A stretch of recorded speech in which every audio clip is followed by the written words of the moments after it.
إن الحمد لله نحمده ونستعينه ونستغفره ونعوذ بالله من شرور أنفسنا ومن سيئات أعمالنا من يهده الله فلا مضل له ومن يضلل فلا هادي له وأشهد أن لا إله إلا الله وحده لا شريك له وأشهد أن محمدا عبده ورسوله صلى الله تعالى عليه وعلى آله وصحبه وسلم تسليما كثيرا أما بعد فقد قال الإمام البخاري رحمه الله تعالى حدثني عبد الله بن محمد قال حدثنا وهب قال حدثنا شعبة عن محمد بن أبي يعقوب عن عبد الرحمن بن أبي بكرة عن أبيه عن النبي صلى الله عليه وسلم قال أرأيت إن كان أسلم وغفار ومزينة وجهينة خيرا من تميم وعامر بن سعس وغطفان وأسد خابوا وخسر قالوا نعم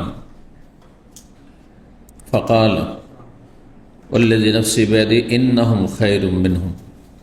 সম্মানিত ভাতৃমণ্ডলী, আল্লাহ রাব্বুল আলামিনের প্রশংসা এবং প্রিয় নবী সাল্লাল্লাহু আলাইহি সাল্লামের উপর সালাত ও সালামের পর আজ বুধবার 17 জিলহজ 1447 হিজরি মোতাবেক 3রা জুন 2026 আমাদের ধারাবাহিক আলোচনা সহিহুল বুখারীর শপথ ও মান্যত পর্ব নম্বর 3।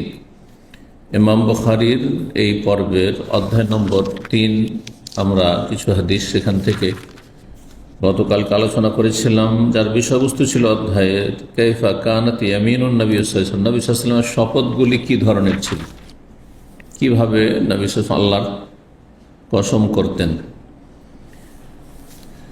আজকে হাদিস নম্বর 6635 থেকে শুরু করব। এই অধ্যায়ের কয়েকটি হাদিস পড়ে।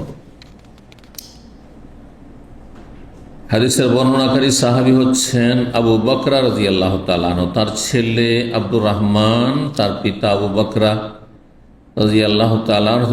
আবু বকরা অন্য একজন সাহাবী যার নাম ছিল নুফাই ইবনুল হারিস।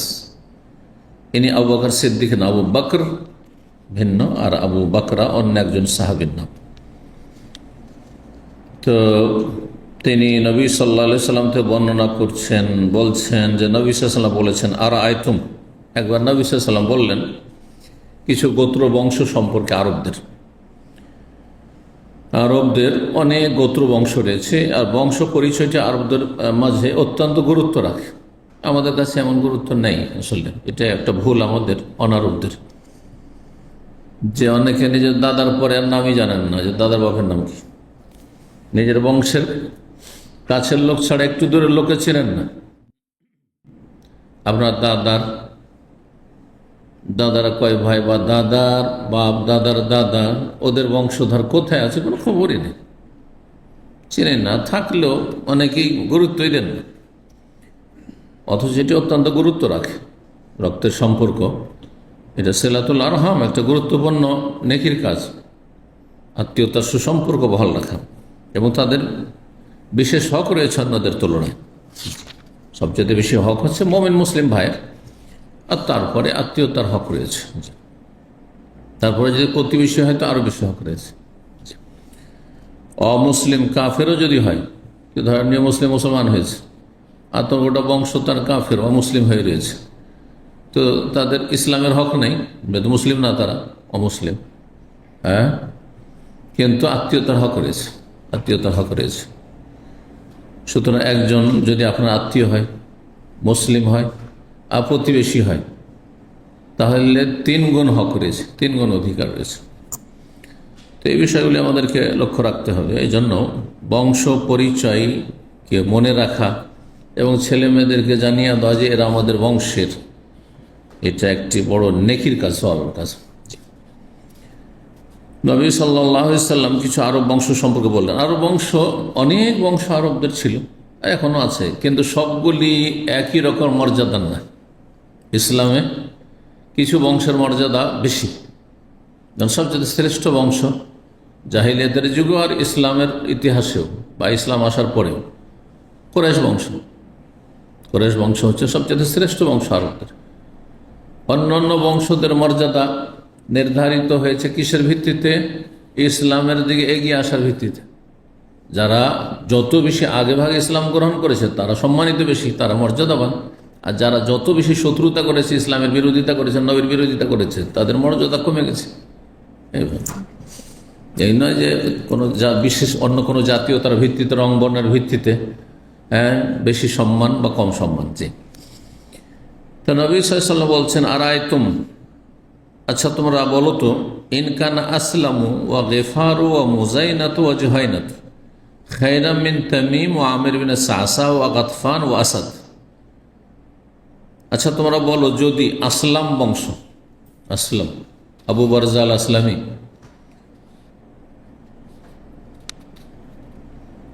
অনেক সাহাবায়ে কেরাম ছিলেন আসলামী, আসলাম গোত্র। গেফার, আবুজার গেফারি, গেফার বংশ, আরেকটা বংশ। মোজাইনা, মোজানি, আজকাল অনেক আছে, আমাদের একজন শিক্ষক ছিল মোজানি, মোজাইনা বংশ। 1400 বছর আগের নামগুলি অধিকাংশ আজকাল মুছে গেছে, মানে পরিবর্তন হয়ে গেছে। কিন্তু ওরা জানে যে আমাদের মূল, 1000 বছর, 1200, 1400 বছর আগে আমাদের মূল কি ছিল। এখন হয়তো অন্য নাম নিয়ে নিয়েছে, কিন্তু তারা জানে কিছু কিছু নাম, আগের নামগুলি আছে। যেমন তামিমি এখন আছে, তামিম সুপার মার্কেট, নবী সাল্লাল্লাহু আলাইহি ওয়াসাল্লাম বানু তামিম ছিল। কোরাশি, এখনো কিছু কোরাশি আছে, তখন ছিল, কিন্তু এখন অধিকাংশ কোরাশিদের নাম অন্য অন্য অনেক নাম হয়ে গেছে। পরবর্তীকালের পূর্বপুরুষের নামে নামকরণ হয়ে গেছে বংশের।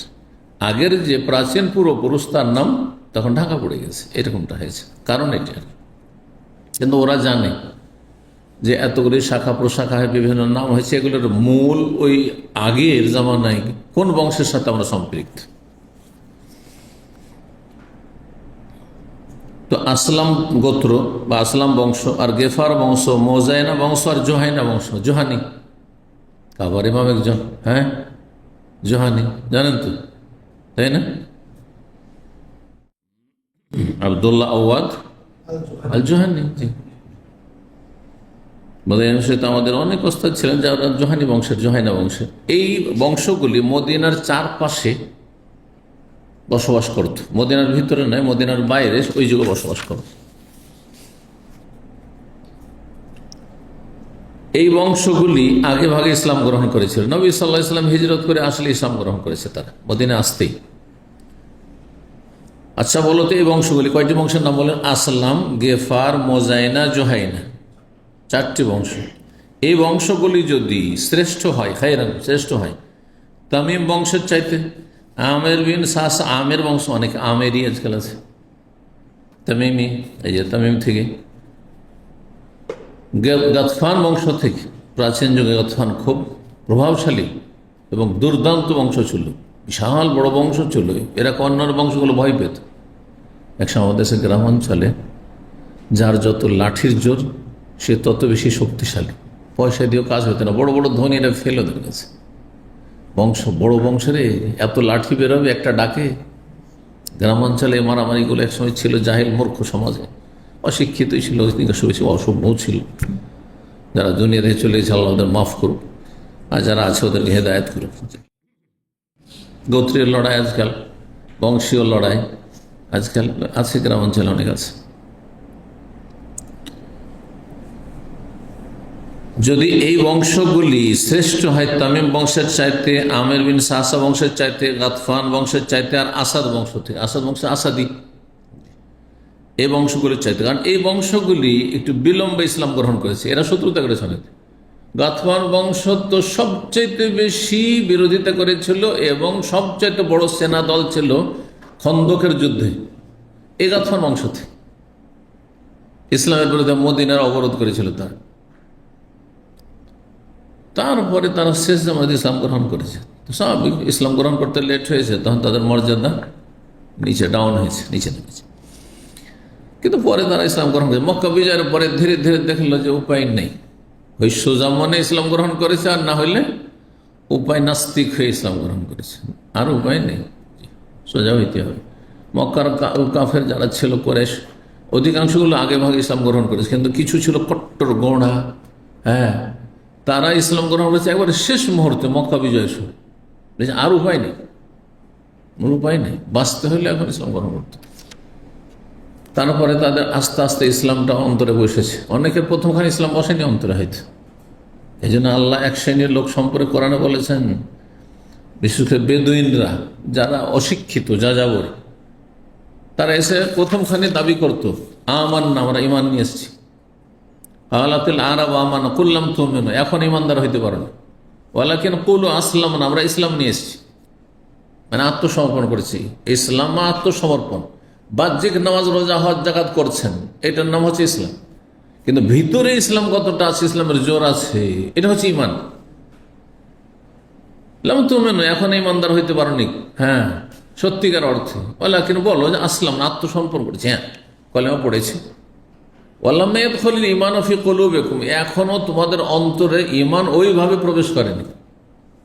অনেক নিয়ে মুসলিম আছে, দুনিয়ার স্বার্থে হয়তো ইসলাম গ্রহণ করেছে, কোনো একটা টোপ পেয়েছে, কোনো একটা মেয়ের দেয়া কৃষ্ট হয়েছে, বিয়ে করতে পারবে না মুসলিম মেয়েকে যতক্ষণ ইসলাম কবুল না করুক, কিন্তু পরবর্তীকালে হয় মুনাফিক হয়ে থেকে গেছে, মুরতাদ হয়ে গেছে, পোল্ট্রি খেয়ে গেছে, আর নাহলে পাকা মুসলিম হয়ে গেছে। দুটি সম্ভাবনা রয়েছে। তো এই বংশগুলির চাইতে যদি আগের বংশগুলি আসলাম, গেফার, মোজানা, জোহান, এই বংশগুলি যদি শ্রেষ্ঠ হয়, তাহলে তোমার কি করবে? খাবু খাসেরু, তাহলে তো এই বংশগুলি যারা শ্রেষ্ঠ হইতে পারল না, এই বংশগুলি তাহলে ক্ষতিগ্রস্ত এবং ব্যর্থ এবং ক্ষতিগ্রস্ত। খাবু খাসেরু কাছাকাছি মানে অর্থগুলি, নিচে নেমে গেল মর্যাদা, তো ক্ষতিগ্রস্ত না জি আল্লাহর কাছে। কালো নাম লোকেরা, নবী সাল্লাল্লাহু আলাইহি ওয়াসাল্লাম বলে খাবু খাসের, ক্ষতিগ্রস্ত যারা নিচে নেমে গেছে মর্যাদায়। দেখালু, সাহাবারা বলে হ্যাঁ। তখন নবী সাল্লাল্লাহু আলাইহি ওয়াসাল্লাম বললেন, শোনো ভালো করে বলছে, ওয়াল্লাযী নাফসি বিয়াদিহি, আল্লাহর কসম করবে যার হাতে আমার প্রাণ রয়েছে, ইন্নাহুম খায়রুম মিনহুম, নিশ্চয় এরা আসলাম, গেফার, মোজানা, জোহান এই বংশগুলি এদের চাইতে উত্তম, এদের চাইতে শ্রেষ্ঠ। 6636 নম্বর হাদিস বর্ণনা করেছেন আবু হুমায়দ আস-সাঈদী রাদিয়াল্লাহু তাআলা আনহু। তিনি বলেন আন্নাহু আখবারাহু, তিনি জানিয়েছেন উরওয়াকে, উরওয়া ইবনে জুবাইর কি হাদিসটি কি, আন্না রাসূল ইসতামাল আমিরা, রাসূলুল্লাহ সাল্লাল্লাহু আলাইহি ওয়াসাল্লাম একজন দায়িত্বশীল নিযুক্ত করলেন, কর্মচারী নিযুক্ত করলেন। কিসের জন্য? সাদাকা যাকাত আদায় করার জন্য। তখনকার জন্য নবী সাল্লাল্লাহু আলাইহি ওয়াসাল্লামের নির্দেশে সাদকা যাকাত আদায় করার জন্য নির্দিষ্ট কিছু মানুষকে কালেকশন করার জন্য পাঠানো হইত বিভিন্ন অঞ্চলে। এই নয় যে মরুভূমিতে কেউ উটের পাল নিয়ে আছে, ছাগলের পাল নিয়ে আছে, অথবা আপনার খেজুর বাগান আছে, সেখান থেকে নিজে যাকাত নিয়ে জমা করবেন না। যাকাত আদায়কারী যাবে নবী সাল্লাল্লাহু আলাইহি ওয়াসাল্লাম পক্ষ থেকে, খোলাফায়ে রাশিদিনের পক্ষ থেকে, আর তারা গিয়ে সেখান থেকে আদায় করে নিয়ে আসবে। তাদেরকে আমেল বলা হইত। আজকালকার ভাষার আমেলের অর্থ ভিন্ন হয়ে গেছে। আমেল মানে লেবার, আমেল পেশা মানে সৌদি আরবে বা আরব দেশগুলোতে কি লেবার, হ্যাঁ না, আমেল কিন্তু লেবার।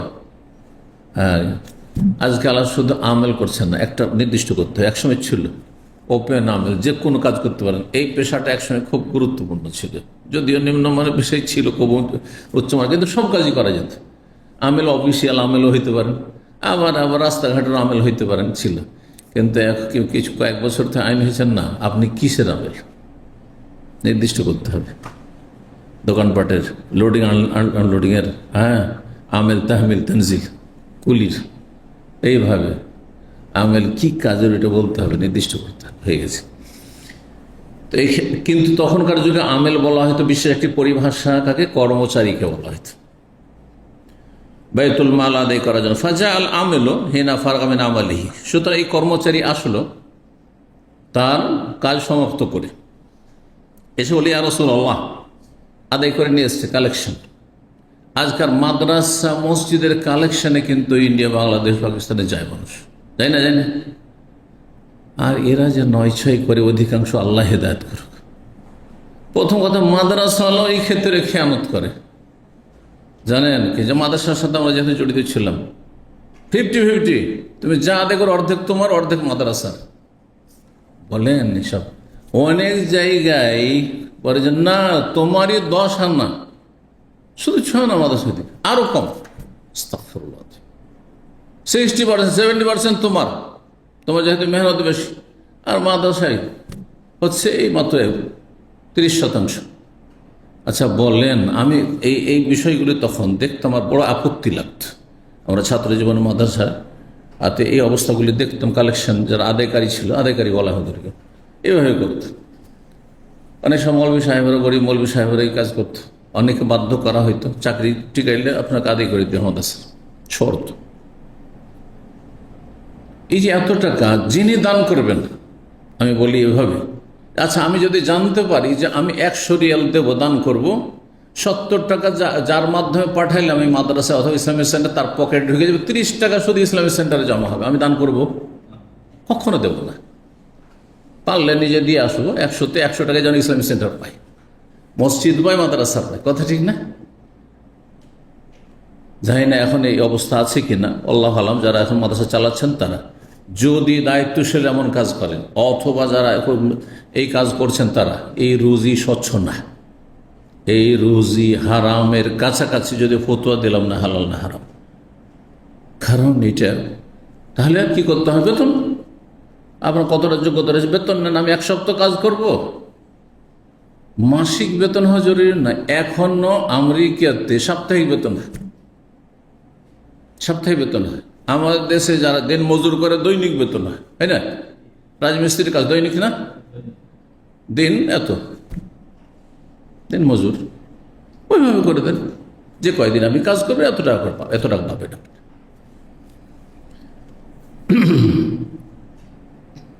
এখন ধরেন বিদেশে আদায় করতে আসলো, কুয়েতে আদায় করতে আসলো, এরকম করেছে, করে অনেকে। আরব দেশগুলিতে আদায় করতে আসলো, এখান থেকে 1 লক্ষ রিয়াল নিয়ে গেল, আর 50% যদি চুক্তি হয় মাদ্রাসার সাথে, 50,000 রিয়াল পেয়ে গেল। রুজি হালাল, স্পষ্ট হারাম, স্পষ্ট রুজি হারাম। এই আদায় করতে আসছে অনেক, কিন্তু রমজান মাসে এই রুজি হারাম, এতে কোনো সন্দেহ নেই।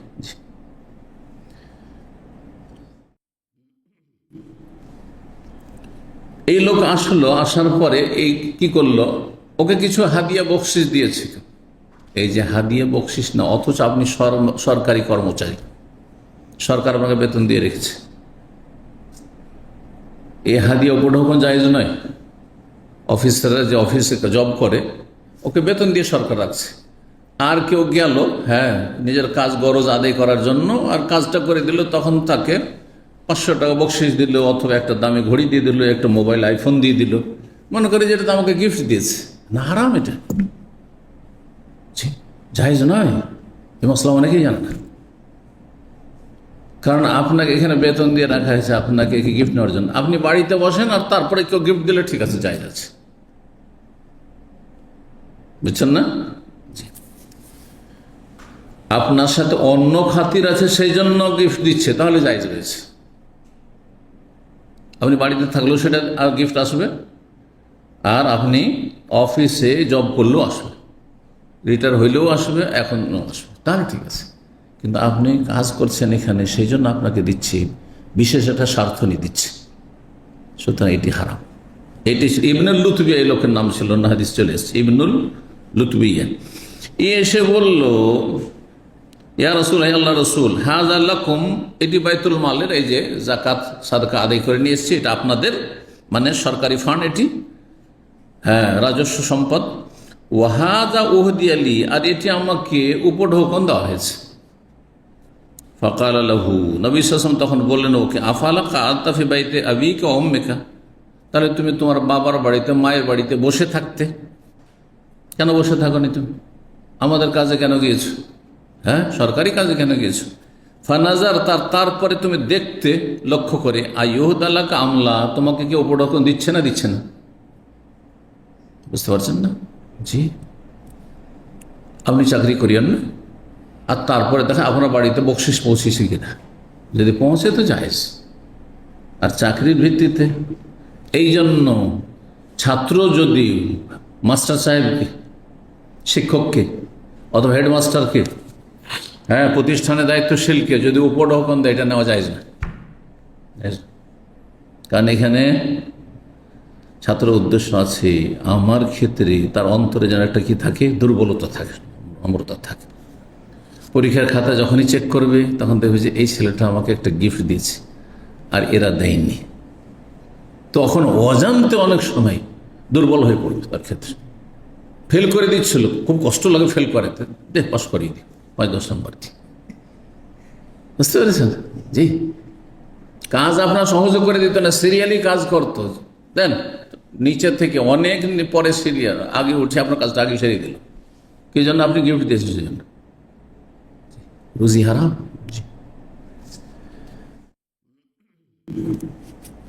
সুম্মা কামা রাসূলুল্লাহ, শুধু তাকে বলে ক্ষান্ত হইলেন না নবী সাল্লাল্লাহু আলাইহি ওয়াসাল্লাম, বিষয়টি অত্যন্ত গুরুত্বপূর্ণ, রুজির হালাল হারামের ব্যাপার। তারপর রাসূলুল্লাহ দাঁড়ালেন আশিয়াতান, বৈকাল বেলা। আশিয়া মানে বৈকাল বেলা, এশা নাই। অনুবাদক, আমি বলি না যে বাংলা যে বুখারী যারা অনুবাদ করেছে তারা কেউ বড় আলেম না, খুব বিজ্ঞ আলেম না, সবগুলি অনেকটা দুর্বল। হ্যাঁ, এলমের দিক থেকে দুর্বল, আরবিতে দুর্বল, বাংলা ভাষা জানে, অনুবাদের আগ্রহ আছে, অনুবাদ করে ফেলেছে। এখানে কি অনুবাদ করেছে জানেন? যেটা সবচেয়ে লেটেস্ট সহিহ বুখারী, 4-5টা বুখারী অনুবাদ হয়েছে 4-5 জন অনুবাদকের। তার মানে সে সুযোগ পেয়েছে আরও 4টা যে অনুবাদ আছে সেগুলো থেকে উপকৃত হওয়ার। আরবি সারা তো আছে, ভাষ্য তো আছে, কিন্তু বাংলা তার আগে আরও 4-4টা অনুবাদ আছে, সেগুলি দেখতে পারতো। তারপরে ভালো আলেমদের সাথে একটু পরামর্শ করতে পারতো যে এটার ভাব অর্থ কি হইতে পারে। আশিয়াতান আর এশা আনে পার্থক্য বুঝেনি, কত মিসকিনের মিসকিন। এশা মানে এশার সময়, আর আশিয়া মানে বৈকালবেলা, দুপুর পরে বৈকাল হয়ে যায়। আশিয়াতান বাদাসসালাহ, বৈকালবেলা সালাতের পরে, তার মানে সাধারণত এটি আসর সালাতের পরে। তাই নবী সাল্লাল্লাহু আলাইহি ওয়াসাল্লাম ভাষণ দিতে দাঁড়ালেন কখন? আসরের সালাতের পরে। আর অনুবাদকে অনুবাদ করছে যে এশার সালাতের পরে। লা হাওলা ওয়ালা কুওয়াতা ইল্লা বিল্লাহ। তো বাংলা অনুবাদ আপনারা পড়বেন, ভাবছেন এশা পরে বক্তব্যটা ছিল, না, ভুল কথা। এশা পরে নবী সাল্লাল্লাহু আলাইহি ওয়াসাল্লাম আশি, বুকরাতা ও আশিয়া মানে কি? কোরআনে তো এসছে একাধিকবার। বুকরা মানে সকাল, বুকরা মানে আবার এই মাতৃভাষার বুকরা না আজকালকার, তাল বুকরা মানে আগামীকাল। ওই যে আগামী সকাল হবে ওখান থেকে আগামীকাল বলা হচ্ছে বুকরা, কিন্তু বুকরা মানে আগামীকাল হয় না। এটা চলতি ভাষা, শুদ্ধ ভাষা নয়। শুদ্ধ ভাষা হচ্ছে গাদান, মানে আগামীকাল। কথা বোঝা গেছে? ওয়ালা তাকুলান্না লিশাইইন ইন্নী ফাইলুন যালিকা গাদা, গাদান আগামীকালকে করব ইনশাআল্লাহ বলে এমনটা করবে না। ইল্লা ইয়াশা আল্লাহ, আল্লাহ না চাইলে হবে না, শুধু ইনশাআল্লাহ বলো। তো আশিয়া মানে বৈকালবেলা, আর বুকরা মানে সকালবেলা। ওসাব্বিহুহু ওয়া তুসাব্বিহুহু বুকরাতান ওয়া আসিলা। আসিলাও রয়েছে, আশিয়া আছে। তো সালাতের পরে বৈকালবেলা দাঁড়ালেন, ফাতাশাহাদা। আচ্ছা, তারপরে আরেকটা কি ভুল করছে, তারপরে সালাতে তাশাহুদ পাঠ করলেন। নামাজের পরে আবার তাশাহুদ কিসের? অনুবাদকের এতটুকু বিবেক নেই। বাদাস সালাতে ফাতাশাহাদা, তারপরে তাশাহুদ পড়লেন। তো বাদাস সালাত, নামাজের পর তাশাহুদ হয়? আস্তাগফিরুল্লাহ। হায়রে অনুবাদক মিসকিন।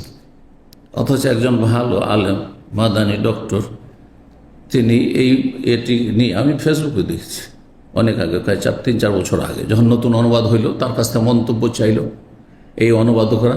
তার বলছেন সবচেয়ে ভালো অনুবাদ হচ্ছে এই বুখারীটি, যে বুখারীর দশা হচ্ছে। বুঝতে পারছেন? তাহলে এখানে তাশাহুদা মানে কি? নবী সাল্লাল্লাহু আলাইহি ওয়াসাল্লাম হাদিসে রয়েছে 2 রকম তাশাহুদের কথা, তাশাহুদুন ফিস সালাতি ওয়া তাশাহুদুন ফিল হাজা। একটি সালাতের তাশাহুদ, সেটি হচ্ছে আত্তাহিয়াতু লিল্লাহি ওয়া তাইয়্যিবাত, এটি। আর তাশাহুদ ফিল হাজা মানে খুতবাতুল হাজা, ইন্নাল হামদালিল্লাহ নাহমাদুহু ওয়া নাস্তাইনুহু ওয়া নাস্তাগফিরুহু, এটিকে তাশাহুদ, প্রয়োজনের তাশাহুদ। একে কেন তাশাহুদ বলা হয়? এই জন্য বলা হয়, নামকরণ হয়েছে যে তাতে আল্লাহর হামদ সানার পরে কি রয়েছে? ওয়া নাউযু বিল্লাহি মিন শুরুরি আনফুসিনা ওয়া মিন সাইয়্যাতি আমাল, তারপরে যখন শেষ হয়ে গেল এটি, তারপরে ওয়া আশহাদু আল্লা ইলাহা ইল্লাল্লাহু ওয়া আশহাদু আন্না মুহাম্মাদান আবদুহু ওয়া রাসূলুহু। এই জন্য এটি তাশাহুদ ফিল হাজা, অর্থাৎ খুতবাতুল হাজা। প্রয়োজনের খুতবাকে হাজাতের তাশাহুদ বলা হয়েছে, প্রয়োজনের তাশাহুদ। তাতেও শাহাদাতান রয়েছে, তাওহীদের শাহাদাত রয়েছে, আর রিসালাতের শাহাদাত, সাক্ষ্য প্রদান রয়েছে। তো নবী সাল্লাল্লাহু আলাইহি ওয়াসাল্লাম কি বলে, সালাতের পরে তাশাহুদ পাঠ করলেন, মানে খুতবাতুল হাজা পাঠ করলেন, যেটি পড়ে সাধারণত আমি বক্তব্য শুরু করি। এটা অন্য কেউ এইভাবে ফলো করেন না, যতটা আমি করি। খুব কমই আমার আলোচনা আছে যেখানে আমি সংক্ষিপ্ত তাশাহুদ, নাহমাদুহু ওয়া সাল্লাল্লাহু আলা রাসূলিল কারীম অথবা ইন্নাল হামদালিল্লাহ, তারপরে ওয়াসসালাতু ওয়াসসালামু আলা রাসূলিল্লাহ ইত্যাদি পড়ি। বরং সুন্নতি খুতবা অধিকাংশ সময় পড়ি, যদিও তাতে হয়তো 2 মিনিট লাগে। তো খুতবাতুল হাজা পাঠ করলেন, তাশাহাদা মানে তাশাহুদ ফিল হাজা, প্রয়োজনের খুতবা পড়লেন।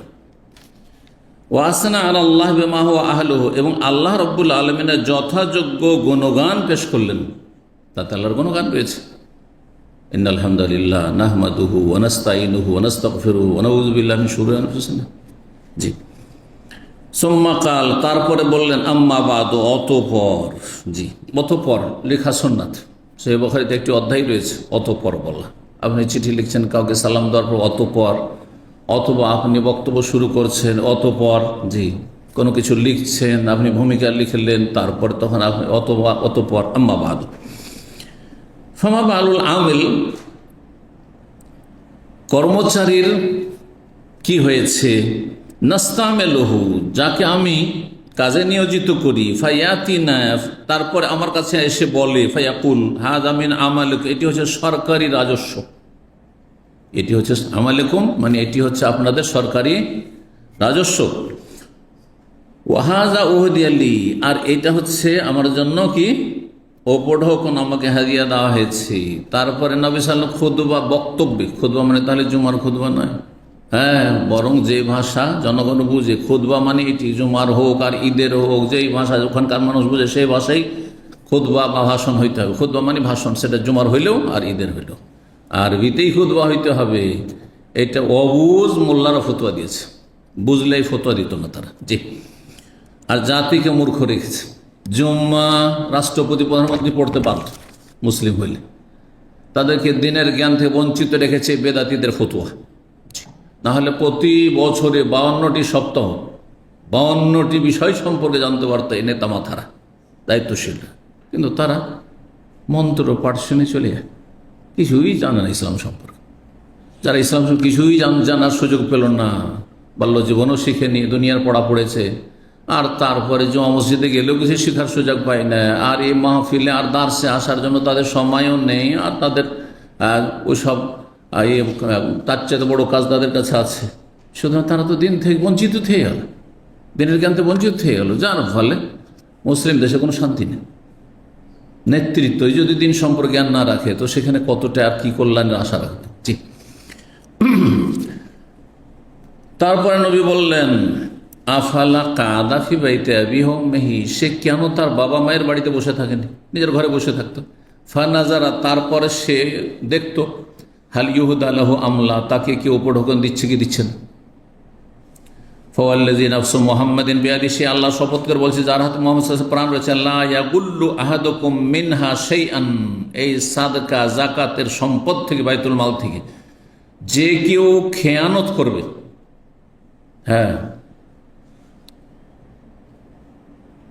খেয়ানত করবে। জি, গুল্লুন, গুল মানে হচ্ছে খেয়ানত করা, আত্মসাৎ করা, আত্মসাৎ করবে। তাহলে এটিকে আত্মসাৎ বলে আখ্যায়িত করলেন, অথচ সে হয়তো মিথ্যা কথা বলেননি, কিন্তু তার যে পদমর্যাদা, সে একজন কর্মচারী, সরকারি কর্মচারী, সে একজন আদায়কারী, বাইতুল মাল আদায় করতে গিয়েছে, এই পদমর্যাদাকে কাজে লাগিয়ে সে উপঢৌকন পেয়েছে, সেই জন্য এটিকে কি বলা হলো, আত্মসাৎ বা খেয়ানত বলা হলো। এমন না যে সে মিথ্যা কথা বলেছে, বাইতুল মাল থেকে কিছু রেখে এনেছে আর তারপরে বলছে যে এটা আমাকে হাদিয়া দেওয়া হয়েছে, না, মোটেই না। একজন সাহাবীরা করেননি, কিন্তু ভেবেছেন যে আমি তো আমানতের সাথে যা সাদকা দেওয়া হইলো বা জাকাত দেওয়া হইলো ওটা তো পৌঁছে দেবো, নবী সাল্লাল্লাহু আলাইহি ওয়াসাল্লামের কাছে। আর তারপরে আপনি যখন এত কষ্ট করে এসছেন, তো এটা আপনাকে হাদিয়া থাকলো, এই একটা বকরি দিলাম, একটা ওটা আপনাকে হাদিয়ে দিয়ে দিলাম। কথা বুঝতে পারছেন? উনি ভাবছেন যে এটা জায়েজ হবে, কিন্তু নবী সাল্লাল্লাহু আলাইহি ওয়াসাল্লাম বলছেন এটা জায়েজ না তোমার জন্য।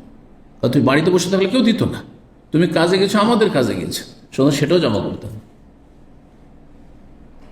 এই জন্য আজকাল যারা যেসব ডাক্তারগুলো আপনার হাসপাতালে চাকরি করে, সরকারি অথবা বেসরকারি হাসপাতালে চাকরি করে, আর তাদের কাছে মেডিসিন কোম্পানির প্রতিনিধি রিপ্রেজেন্টেটিভ যারা তারা আসে, আর বিভিন্ন কোম্পানির স্যাম্পল নিয়ে আসে। জানেন কিনা আপনারা?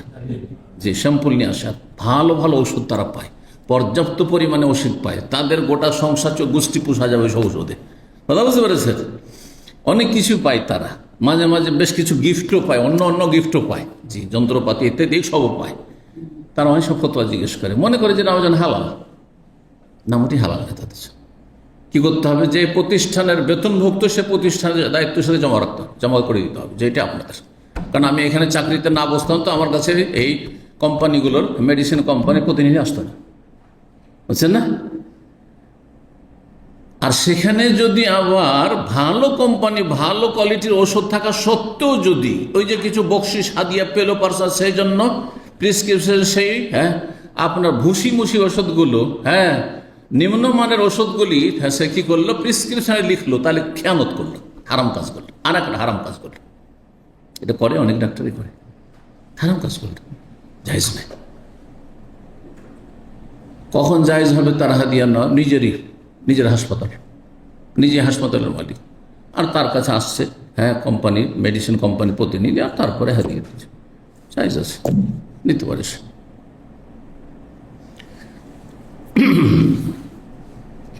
কিন্তু লিখবে আমানতের সাথে, এমন ওষুধ নেবে যে ওষুধ রোগীর জন্য উপকারী হয়। জি, আর এতগুলি ওষুধ লিখছে আর রোগ ভালো হচ্ছে না, কারণ যে ওষুধ লিখছে সে ওষুধের কোয়ালিটি ভালো না, তাহলে খেয়ানত করলো সে।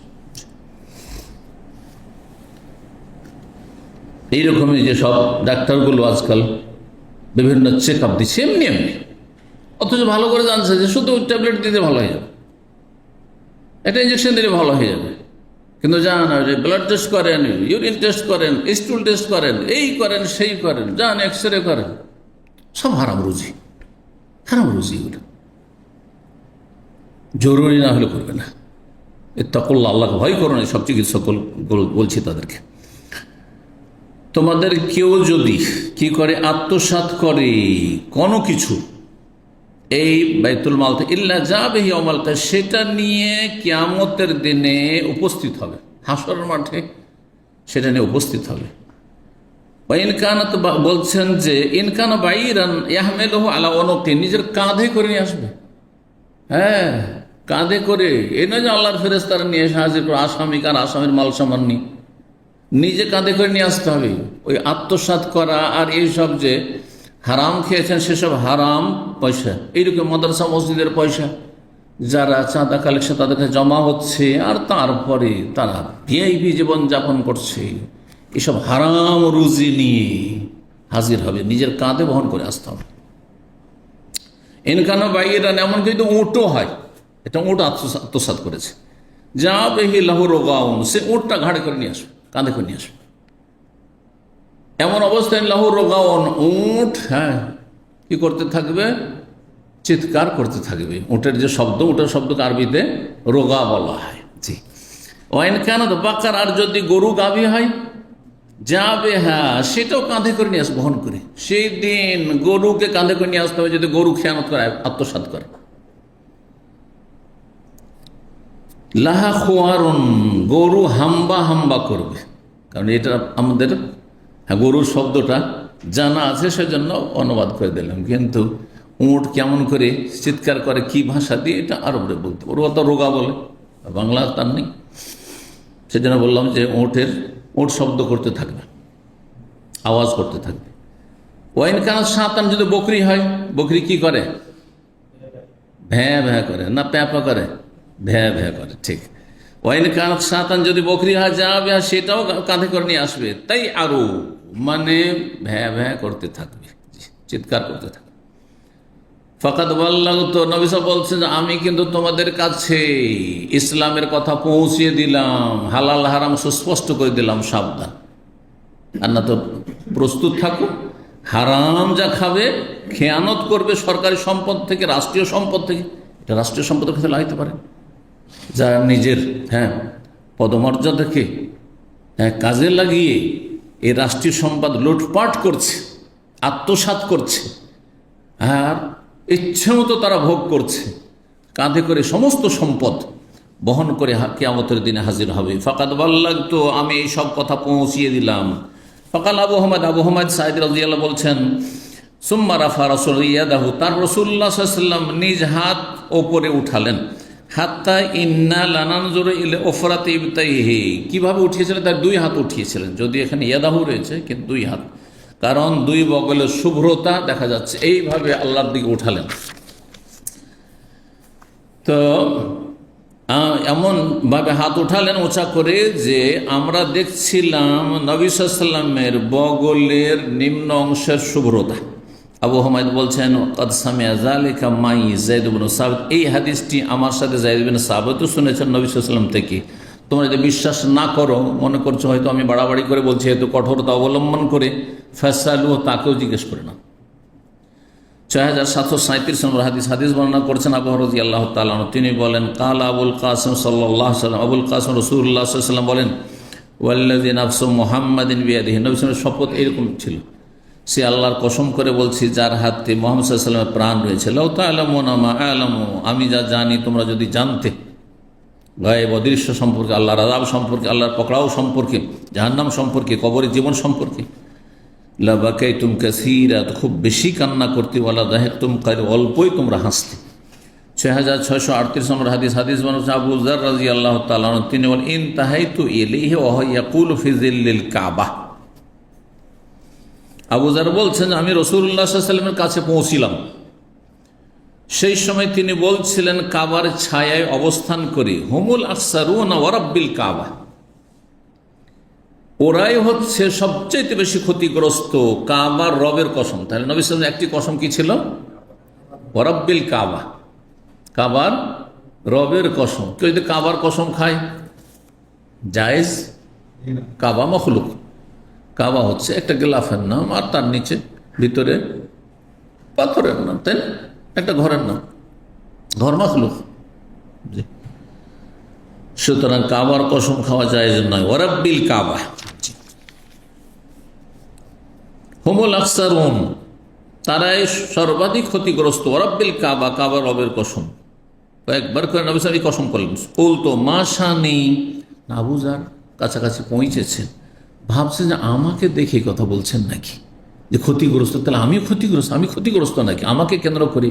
এমন কি দেখলেন নবী সাল্লাল্লাহু আলাইহি ওয়াসাল্লাম আমার মধ্যে ভুল ত্রুটি, অন্যায়, অপরাধ, যে এভাবে বলছেন নবী সাল্লাল্লাহু আলাইহি ওয়াসাল্লাম। মাশানি, কি ব্যাপার আমার, আয়ুরাফিয়া শাইউন, আমার ক্ষেত্রে কোনো কিছু কি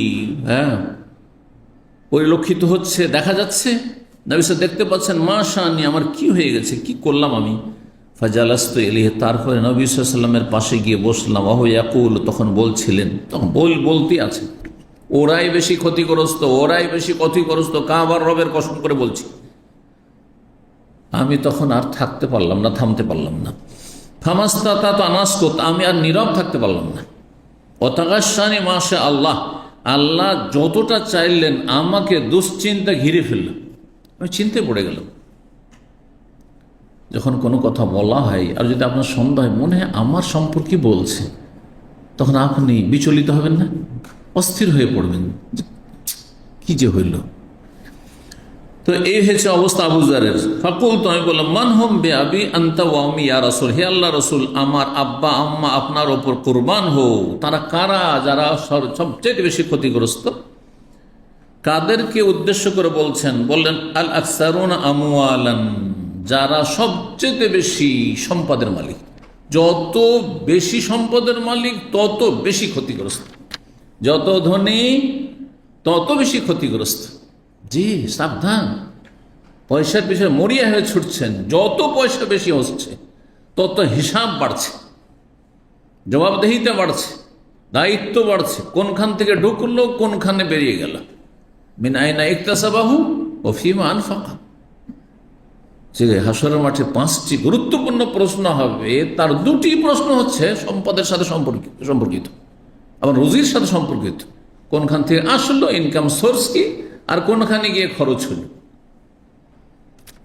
আল আকসারুনা আমওয়ালান ইল্লা মান কালা হাকাযা ওয়া হাকাযা ওয়া হাকাযা, তবে যারা এই কাজটি করলো, এই দিকে ওই দিকে ওই দিকে চারিদিকে খরচ করলো, যে যেখানে প্রয়োজন, যার অভাব রয়েছে, যার প্রয়োজন রয়েছে, যেখানে খেদমতের জন্য দেওয়ার প্রয়োজন রয়েছে, মসজিদ, মাদ্রাসা, ইসলামিক প্রতিষ্ঠান, আর গরিব, ইয়াতীম, বিধবা, অসহায়, হ্যাঁ, অসুস্থ, রুগী, দুর্গত, যেখানে আত্মীয় স্বজন, তার আগে বাবা মা, জি, ভাই বোন ইত্যাদি, যারা ডানে বামে চারিদিকে খরচ করতে পারবে, যেখানে প্রয়োজন সেখানে খরচ করতে পারবে। এই নয় যে পয়সা আছে সেজন্য আমার পয়সা, এখন আমি ভিআইপি জীবন যাপন করব, আমার পয়সা সেজন্য আমি খোঁজ করব যে এমন রেস্টুরেন্ট কোথায় আছে যেটা সাধারণত নেই, ওইরকম রেস্টুরেন্ট, দাম আমরা তো সবচাইতে হাই লেভেলের রেস্টুরেন্ট। কিছু কিছু খাবার কিছু লোক খেতে যায় যে এখানে পাওয়া যায় না, রিয়াজে পাওয়া যায়, চল ওই রেস্টুরেন্ট থেকে খেয়ে আসি। আমি কিছু পয়সাওয়ালাদের সাথে মিশর দেখেছি, কিছু রেস্টুরেন্ট আছে, ও একবার বাহরাইন এরকম দেখা, মানে ওরা আমার সাথে গেছে বাহরাইন প্রোগ্রাম, বলছে মাঝে মাঝে আমরা বাহরাইন খেতে আসি দাম থেকে। চিন্তা করেন আপনি, আমরা এগুলো কল্পনাও করি না। আলহামদুলিল্লাহ, আলহামদুলিল্লাহ। আমি তো বলি যে আল্লাহ যদি দুনিয়া দিয়ে দেয় তবু যেন ইমান মজবুত দেয়, দুনিয়া এখানে থাকে এখানে না ঢোকে, তাহলে আপনি বিভ্রান্ত হবেন না। হ্যাঁ, আমার পয়সা হয়েছে সে যেন আমি বিদেশে খেতে যাব, অথবা আমি সিঙ্গাপুর ঘুরতে যাব, আমি অমুক দেশে ঘুরতে যাব, ইল্লা আল্লাহর দিনের কাজের জন্য, একমাত্র আল্লাহর দিনের কাজের জন্য, ঠিক আছে। কিন্তু বিনোদনের জন্য ছেলে মেয়ে নিয়ে এক শ্রেণীর লোকেরা ফ্যাশন হয়ে গেছে আজকাল কাফেরদের মতো, যে ছেলে মেয়ে নিয়ে প্রতি বছর সামারে কোনো একটা জায়গায় যেতে হবে, না হলে ছেলে মেয়ে বাবা মায়ের একবার অসন্তুষ্ট।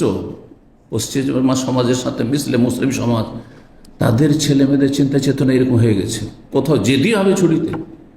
আমার ছেলে মেয়েরা ছুটিতে যায় না, তখন যেন মাদ্রাসায় যা মানে হেও প্রতিপন্ন হইতে হয় যেন সাথী সঙ্গীদের কাছে, হ্যাঁ তোমার ছুটিতে কোথাও জানি, আমার এখানে গেছি সেখানে গেছি, ওইখান থেকে ঘুরে আসলাম না। পয়সা এই জন্য দিয়েছেন আল্লাহ রাব্বুল আলামিন, হুমুল আখসারুন, তারা সবচেয়ে বেশি ক্ষতিগ্রস্ত, যারা দুনিয়াদারিতে ব্যয় করেছে কিন্তু দিনের কাজে, আল্লাহ সন্তুষ্টির কাজে, আখিরাতের পাথেয় অর্জন করার জন্য খরচ করতে পারেনি। আল্লাহ তৌফিক দান করুন আমাদেরকে ভালো কাজে। 6639 নম্বর হাদিস বর্ণনা করেছেন আবু হুরায়রা রাদিয়াল্লাহু তাআলা আনহু, তিনি রাসূলুল্লাহ সাল্লাল্লাহু আলাইহি ওয়াসাল্লাম বললেন, কালা সুলাইমান, একবার সুলাইমান আলাইহিস সালাম নবী বলেছিলেন, লা তুফান্নাল লাইলা আলা 90 ইমরাতান, আজকের রাতে আমি আমার 90 জন স্ত্রীর কাছে আমি প্রদক্ষিণ করব। প্রদক্ষিণ করা, চক্কর দেওয়া মানে হচ্ছে প্রদক্ষিণ করা, মানে আমি, এটা হচ্ছে শাব্দিক অর্থ করলাম, কিন্তু শাব্দিক অর্থ দিতে তো বুঝবেন না, কি বলতে হবে তাহলে, আমি আমার 90 জন স্ত্রীর সাথে মিলিত হব, সহবাস করব। এখানে 90 জন কথা রয়েছে, অন্য প্রসিদ্ধ বর্ণনায় রয়েছে 99 জন, 99 জন বা 100 জন, 100 জনের কথা রয়েছে। কুল্লুহুন্না তাতি বিফারিসিন জাহরি ফি সাবিলিল্লাহ, এরা সকলেই কি করবে, জন্ম দেবে একজন অশ্বারোহী, একজন অশ্বারোহী, এক স্ত্রীর গর্ভ থেকে একজন কি হয়, অশ্বারোহী। অশ্বারোহী বুঝছেন তো, ঘোড়ার পিঠের যোদ্ধা, ঘোড়ার পিঠে চড়ে যুদ্ধ করতে যারা পারদর্শী, এইরকম যোদ্ধা, তখনকার যুগে এরাই ছিল সবচেয়ে বীর যোদ্ধা। জি, তো তাদের প্রত্যেকে একজন করে অশ্বারোহী জন্ম দেবে, ইউজাহিদু ফি সাবিলিল্লাহ, যারা কি করবে, সকলে আল্লাহ রাস্তার মুজাহিদ হবে, জিহাদ করবে, সশস্ত্র লড়াই করবে কাফেরদের বিরুদ্ধে। তাহলে বোঝা গেল কাফেরদের বিরুদ্ধে লড়াই করা এটি মুহাম্মদ সাল্লাল্লাহু আলাইহি ওয়াসাল্লামের নিয়ে আসা বিধান নয়, ইহুদি খ্রিস্টানদের জন্য বলছি, তাদেরকে জানিয়ে দেওয়ার জন্য বলছি। বরং সুলাইমান আলাইহিস সালাম আমাদের নবী, তোমাদের নবী। মুহাম্মদ সাল্লাল্লাহু আলাইহি ওয়াসাল্লামকে তারা মানে না, কিন্তু সুলাইমানকে মানে না। সুলাইমান আলাইহিস সালাম কি বনি ইসরাইলদের নবী না? বনি ইসরাইল, কোন ইসরাইলদের বর্তমান প্রজন্মই যারা ইহুদ, নিজের নামকরণ তারা নিজেরা করেছে, ইহুদি নাম আল্লাহর দেওয়া নয়, না সারা খ্রিস্টান নাম আল্লাহর দেওয়া নয়, আল্লাহ তাদের নাম মুসলিম দিয়েছে, সাম্মাকুল মুসলিমিন মিন ক্বাবলু ওয়া ফি হাযা, আগেও মুসলিম নাম ছিল, আদম আলাইহিস সালাম মুসলিম ছিলেন, ইব্রাহিম মুসলিম ছিলেন, আর ইসহাক, ইয়াকুব, মুসা, ঈসা, সুলাইমান, দাউদ সবাই মুসলিম ছিলেন। ইন্নাদ দীনা ইনদাল্লাহি আল ইসলাম, সব যুগে আল্লাহর দিনের নাম, মনোনীত দিনের নাম হচ্ছে ইসলাম। তো তাহলে সুলাইমান আলাইহিস সালাম ইহুদি খ্রিস্টানদের নবীও জিহাদ করেছেন। সুতরাং জিহাদের নাম শুনলে এটি হচ্ছে টেরোরিজম, এটি হচ্ছে সন্ত্রাস, এই কথাটি আসলে তাদের ধর্মের আলোকে টিকে না। কথা বলছেন না? জি। তবে এই জন্য উদাহরণ দিয়ে বোঝানো হয় যে জিহাদ শুধু অপরাধ, তাহলে তোমাদের স্বাধীনতা আন্দোলনগুলি কি? যতগুলি স্বাধীনতা আন্দোলন হয়েছে, যাদের বিরুদ্ধে আন্দোলন করেছেন তারা আপনাদেরকে টেররিস্ট বলেছে, বুঝছেন না?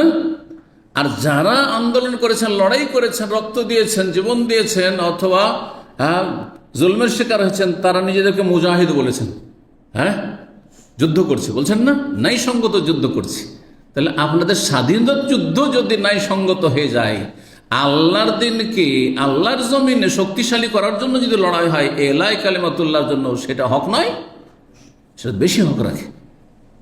আপনার শুধু ভূমি উদ্ধার করার জন্য, জমি দখলের জন্য এটাকে ন্যায্য অধিকার মনে করছেন, কথাগুলি ভালো করে বুঝবেন। কিন্তু যে কোনো 47-এর যখন স্বাধীনতা হয়, ব্রিটিশদেরকে তাড়ানো, তখন ব্রিটিশরা ব্রিটিশ বিরোধী যারা আন্দোলন করতো বা লড়াই করেছে তাদেরকে তারা টেররিস্ট বলেছে। টেররিস্ট বলেছে। আর যারা লড়াই করতো ব্রিটিশদের বিরুদ্ধে, ইংরেজদের বিরুদ্ধে, তারা নিজেদেরকে কি বলতো? মুজাহিদ বলতো। 71 এসে যখন লড়াই করলেন, আপনারা নিজেদেরকে বলছেন বীর যোদ্ধা, মুক্তিযুদ্ধ করেছি। আর আপনাদেরকে, আপনাদের যারা প্রতিপক্ষ তারা কি বলেছে? এরা সন্ত্রাসী বলেছে আপনাদেরকে, ফাসাদি বলেছে আপনাদেরকে। বলেছেন, বলে নাই? একই কথাই। তাহলে আপনাকে সংজ্ঞা করে জানতে হবে যে কোনটা টেরোরিজম, কোনটা সন্ত্রাস। অন্যায়ভাবে কাউকে যদি ভীত সন্ত্রস্ত করেন তাহলে সেটা সন্ত্রাস। এখন ফিলিস্তিনে মুসলিম ভাইয়েরা যে লড়াই করছে ইহুদিদের বিরুদ্ধে, ইহুদিরা তাদেরকে সন্ত্রাসী বলছে, টেররিস্ট বলছে, কিন্তু তারা ন্যায্য অধিকারের জন্য লড়াই করছে। তো তোমাদের স্বাধীনতা যুদ্ধগুলি যদি ন্যায়সঙ্গত হয়ে থাকে, স্বীকৃতি দিয়ে থাকো সেগুলিকে, তাহলে ফিলিস্তিনিদের লড়াইকেও স্বীকৃতি দিয়ে দিতে হবে। জি, এটা বাস্তবতা। ঠিক ওইরকম জিহাদ ফি সাবিলিল্লাহ। জি। তো সুলাইমান আলাইহিস সালাম মুজাহিদ যেন পয়দা হয় তার প্রজন্মে, সেই জন্য স্ত্রীর সাথে মিলিত হচ্ছে, 90 জন বা 100 জন স্ত্রীর সাথে মিলিত হচ্ছে।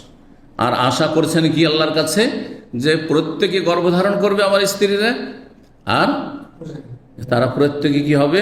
আল্লাহ রাস্তার মুজাহিদ, অশ্বারোহী মুজাহিদ হবে। কিন্তু তার উচিত ছিল বলা ইনশাফাকা আল্লাহ সাহেব, তার সঙ্গী হতে পারে তার উপদেষ্টা, তার মন্ত্রী, পরামর্শদাতা।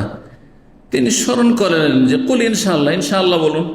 ফালাম ইয়াকুল, কিন্তু তিনি হয়তো অন্য কথায় ব্যস্ত ছিলেন, বললেন না তিনি। অথবা অনেক সময় মানুষের যদি ভালো কাজের জন্য দৃঢ় সংকল্প থাকে, ইনশাআল্লাহ বলতে চাই না, বলার প্রয়োজন নেই। যেমন আমি মসজিদে যাব, আমি মসজিদে জামাতে যাব, আর বলছে আপনি ইনশাআল্লাহ বলুন। আরে ভাই, ইনশাআল্লাহ মানে তার সন্দেহ মনে করছেন আপনি? আমি যাব, অবশ্যই যাব, কেন ইনশাআল্লাহ বলবো? বুঝতে পেরেছেন না? আমি আমার আব্বা আম্মাকে খরচ দেব, বলছে ইনশাআল্লাহ বললাম। ইনশাআল্লাহ বলার প্রয়োজনই নেই আমার, আমি অবশ্যই দেবো। আমি এবার বুঝতে পেরেছেন? তাহলে সবসময় ইনশাআল্লাহ বলা ফরজ নাই, ইনশাআল্লাহ বলা হচ্ছে সুন্নাত মুস্তাহাব। জি, আপনার আল্লাহর যদি আস্থা ভরসা থাকে, আল্লাহ ছাড়া কিছু হয় না, আল্লাহর ইচ্ছা ছাড়া কিছু হয় না, তাহলে আপনার জায়গায় ঠিক আছে, এতটা যথেষ্ট আপনার আল্লাহর প্রতি তাওয়াক্কুল করার জন্য এবং আল্লাহর নিয়ামতকে আল্লাহর সাথে সম্পৃক্ত করার জন্য। জি। তো অনেকে এই হুকুমগুলি না জানার কারণে সুন্নতকে দেয় ফরজ করে, ও ইনশাআল্লাহ ফরজ তরক করে দেবে। সে একটা কথা বলবে, ইনশাআল্লাহ বললো না, ফরজ ত্যাগ করে দিয়েছে না, না, ভুল কথা। জি। সুলাইমান আলাইহিস সালাম ইনশাআল্লাহ বলেন, ফালাম ইয়াকুন ইনশাআল্লাহ ফাতাফা আলাইহিনা জামিয়ান, এক রাতে সবার কাছে গেলেন, সবার সাথে মিলিত হলেন, সমস্ত স্ত্রীর সাথে সহবাস করলেন। ফালাম তাহমিল মিনহুন্না ইল্লা ইমরাতুন ওয়াহিদা, তাদের কেউ গর্ভধারণ করলো না, একজন ব্যতিরেকে, শুধু একজন স্ত্রী গর্ভধারণ করলো, তাও জাআত বিশিক্কি রাজুলিন, অপূর্ণাঙ্গ সন্তান প্রসব করল। শিক্ষুন মানে অংশ, সুঠাম আর পূর্ণাঙ্গ সন্তান নয়, ভূমিষ্ঠ হইল না, অসম্পূর্ণ, কিছু অঙ্গ নেই, ধর অসম্পূর্ণ। তো অপূর্ণাঙ্গ সন্তান প্রসব করলো একজন স্ত্রী মাত্র, আর বাকিগুলো কেউ গর্ভধারণ করলো না। তাহলে আশা করেছিলেন বড়, কিন্তু আশা পূরণ হলো না। তো নবী রসুল আশা করেও যদি অনেক সময় আশা পূরণ না হয়, তো আপনি আশা করলে আর দোয়া করলে কবুল হইতে হবে নাকি? হ্যাঁ, কোথায় আম্বিয়া রসুল, কোথায় আমরা? এই জন্য না, কখন এটা ভাববেন না যে আমার সব চাহিদাই পূরণ হবে। এটা জান্নাত নয়। সব চাহিদা কোথায় পূরণ হবে? লাহুম মা ইয়াশাউনা ফিহা ওয়া লাদাইনা মাজিদ। শুধু জান্নাত, ফিহা ফিল জান্নাতে, লাহুম জান্নাতীদের জন্য, মা ইয়াশাউন যা চাইবে, ফিহা ফিল জান্নাতে জান্নাতে। শুধু তাই না, ওয়া লাদাইনা যা মনে চাই সব পাওয়ার পরেও আল্লাহ বলছেন আরো ফাও দিব, কিছু বোনাসও দেব, যেটা কল্পনা করেননি, হয়তো মনে ছিল না। আল্লাহ লাগবে না, লাগবে না, আরো দেব। ওয়া লাদাইনা মাজিদ, মাজিদ মানে ফাও। বুঝছেন, ফাওটা খেতে মজা লাগে বেশি। যে আমরা ছোটকালে তরকারি কিনতাম, তার সাথে একটা আলু উঠিয়ে দিত, একটা বেগুন উঠিয়ে দিল, ওইটাই বেশি ভালো লাগতো। এই যে যারা খেজুর মার্কেট খেজুর কিনতে যান সৌদি আরবে, দেখবেন যে খাওয়ার জন্য রাখা, আর খাচ্ছেন সব, খান খান খান, হাতল লেন। ওই যে ফ্রি মাংনা পেয়েছেন, ওইটাই বেশি মজা লেগেছে আপনাকে। আর পয়সা লেগেছে, ব্যথা লেগেছে। আর যতটা খেতে পেরেছেন, ও তার ব্যথা লাগেনি। জি, এক শ্রেণীর লোকের স্বভাব এই ক্ষেত্রে আরো বেশি, মানে মানে সীমা লঙ্ঘন করে ফেলে, পেট ভরে খেয়ে দিয়ে বেরোচ্ছে। জি, খাদাহুল্লাহ।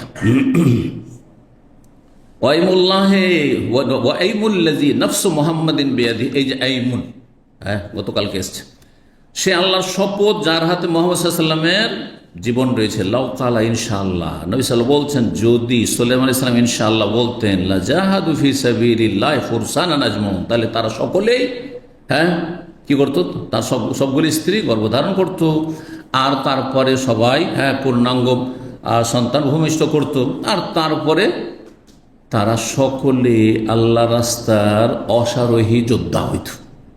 কিন্তু একটিও হইল না। ইনশাআল্লাহর বরকত রয়েছে, এতে কোনো সন্দেহ নেই।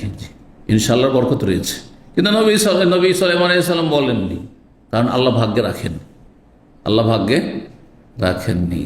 যেমন আদম আলাইহিস সালামের জন্য এখন বলতে পারেন, আদম আলাইহিস সালাম জান্নাত থেকে একটা ভুল কেন করলেন, নাহলে এখন আমরা জান্নাতে থাকতাম, তাই না?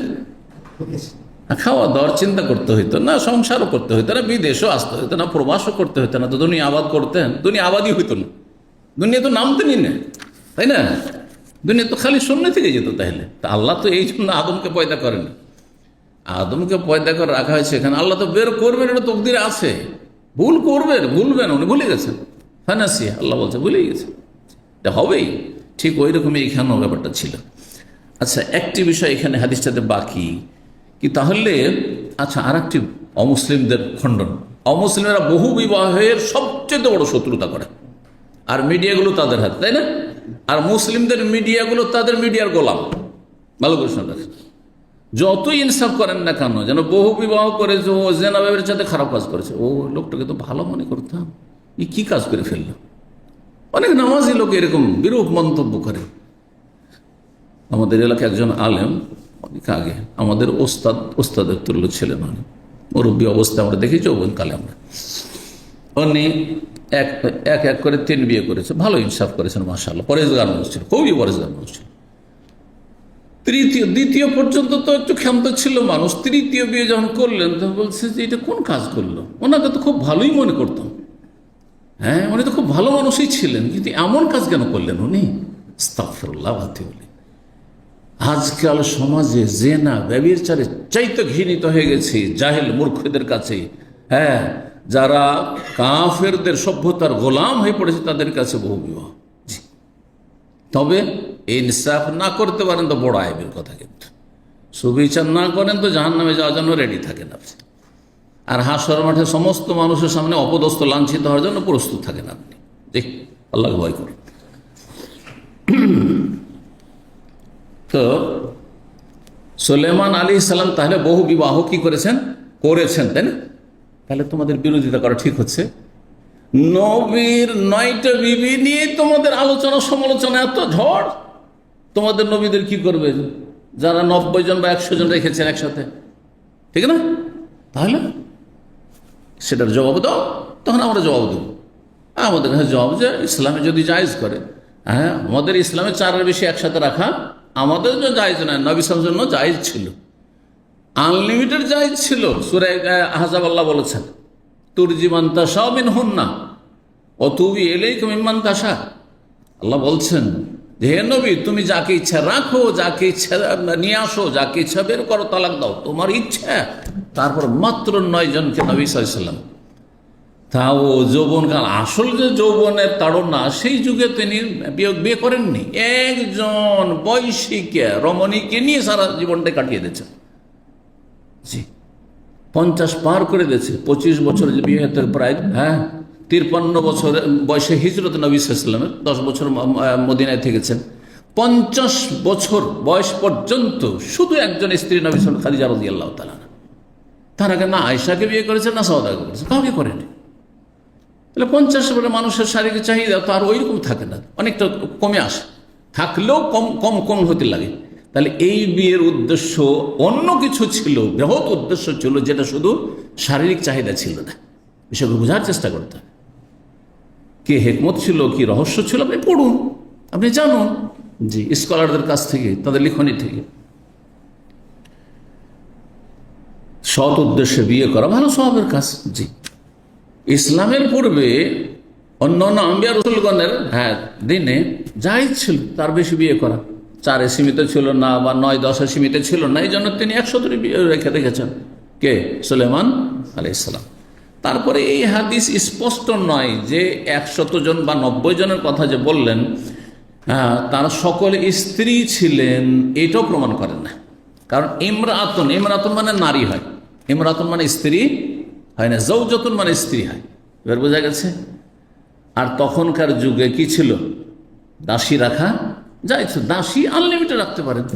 দাস প্রথা যদি শরীয়ত সম্মত হয়, তো ইসলামও তার বৈধতা আছে, কিন্তু শরীয়ত সম্মত হইতে হবে। স্বাধীনকে নিয়ে আসেন, এই যে খাদ্মা নিয়ে আসবেন, অথবা খাদ্মা পালিয়ে এসছে আর ঘরে উঠিয়ে নেবেন, বলছেন আমি যেহেতু যত্ন করে উঠিয়ে নিয়ে এসেছি, আমার দাসী হয়ে গেছে। নাউযুবিল্লাহ, জেনাকারী, আপনার চরিত্রহীন। দুনিয়া তো লাঞ্ছিত, আখিরাত লাঞ্ছিত। জি, সাবধান, ইত্তাকুল্লাহ। দাসীর জন্য যে শরীয়ত সম্মত প্রথা রয়েছে বা পদ্ধতি রয়েছে, সেই পদ্ধতিতে আসতে হবে। তো সুলাইমান আলাইহিস সালাম যে 90 জন, এই হাদিসে, বা 100 জন নারীর সাথে এক রাতে সহবাস করেছেন, তারা সকলে তার স্ত্রী ছিল, এটা আবশ্যক নয়। বরং কিছু স্ত্রী ছিল, আর কিছু কি ছিল? দাসীও ছিল। এটি বেশি সহি কথা, আল্লাহ তাআলা আলাম। জি,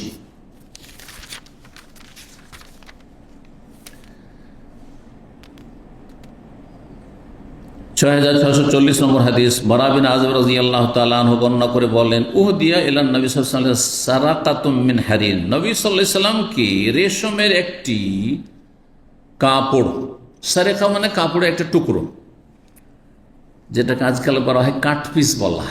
একটা হচ্ছে থান রোল, আর একটা হচ্ছে কি কাঠপিস কাপড়, বুঝলেন তো না? জি। তো রাসূলুল্লাহ সাল্লাল্লাহু আলাইহি ওয়াসাল্লামকে রেশমের একটি কাপড়ের টুকরো উপর হুকুম দেওয়া হলো, কেউ দিলেন। ফাজালান নাস, এত সুন্দর কাপড় ছিল যে লোকেরা তখন সেটিকে ইয়াতাদাওয়ালুনাহা, সেই কাপড়টিকে এক হাত থেকে আর হাতে নিতে থাকলো, একে অপর কাছ থেকে নিচ্ছে, আর কি করছে? নাড়াচাড়া করছে, স্পর্শ করে দেখছে, আর তারা আশ্চর্য হচ্ছে, এত সুন্দর কাপড় জীবনেও দেখেনি। ওয়ায়াজাবুনা মিন হুসনিহা ওয়া লিনহা, এবং তার অবাক হচ্ছে তার সৌন্দর্য এবং তার মসৃণতা দেখে। সৌন্দর্য এবং মসৃণতা মানে নরম, লিন, একবারে সফট কাপড়। রাসূলুল্লাহ সাল্লাল্লাহু আলাইহি ওয়াসাল্লাম তখন বললেন, আতাজাবুনা মিনহা, তোমরা এই কাপড়টি, রেশমে একটা ছোট্ট একটা কাপড়ের টুকরো দেখে অবাক হচ্ছ আমার এই দুনিয়ার কাপড় দেখে? শোনো, কালু নাম ইয়া রাসূলুল্লাহ, হ্যাঁ আল্লাহ রাসূল, জীবনে এরকম কাপড় দেখেনি, এত সুন্দর কাপড়, এত মসৃণ কাপড় জীবনেও দেখেনি। কালা, নবী বললেন, ওয়াল্লাযী নাফসি বিয়াদিহি, আল্লাহ শপথ করবে যার হাতে আমার প্রাণ রয়েছে, লামানাদিলু সাদিন ফিল জান্নাতি খায়রুম মিনহা, সাদ ইবনে মুআয রাদিয়াল্লাহু তাআলা আনহুর যে রুমাল আল্লাহ দিয়েছেন তাকে জান্নাতে, সেটি এর চাইতে বহু গুণে উৎকৃষ্ট। আল্লাহু আকবার। সাদ ইবনে মুআয রাদিয়াল্লাহু তাআলা আনহু, যার দ্বারা ইসলামের বড় খেদমত হয়েছে, সেটি হচ্ছে তিনি যখন খন্দকের যুদ্ধে আহত হয়েছিলেন, তার সাথে বা তার গোত্রের সাথে মিত্রতা ছিল বানু কুরাইজার। আর বানু কুরাইজা ইহুদি গোত্র, তারা কি করেছিল? বিশ্বাসঘাতকতা করেছে, গাদ্দারি করেছিল। অথচ তাদের সাথে চুক্তি ছিল যে মদিনাবাসী আমরা এক বহিরাগত শত্রুর বিরুদ্ধে।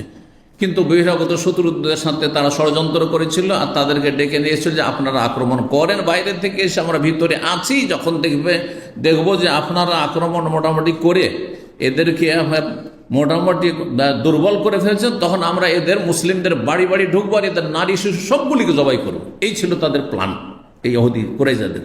এই জন্য আল্লাহর পক্ষ থেকে শাস্তি, কঠিন আসমানি শাস্তি নাজিল হয়েছিল।